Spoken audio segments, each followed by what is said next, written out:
Welcome to Pinoy Scoop. For today's news, balak na bang pakasalan ni Vong Navarro ang longtime girlfriend niyang si Tanya Bautista? Sa live interview kasi sa kanya sa Aquino and Abunda Tonight noong April 16, tinanong ni Boy Abunda ang star ng The Possessed kung nakikita ba niyang sa kasalan na mauuwi ang kanilang relasyon. Sinabi ni Vong na wala na siyang hahanapin pa kay Tanya at gusto niyang siya na ang makasama niya habang buhay.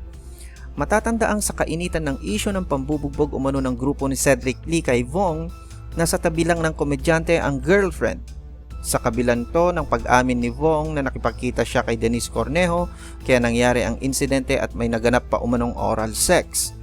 Inilarawan pa ni Vong ang relasyon nila ngayon ni Tanya na ang sarap.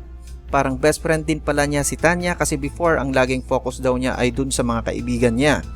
Idinagdag pa ni Vong na matapos ang kontrobersiya kaugnay kay Denise, gumagawa siya talaga ng paraan para patunayan kay Tanya ang kanyang katapatan dito. For more news, visit and subscribe to our YouTube channel at www.youtube.com/PinoyScoop.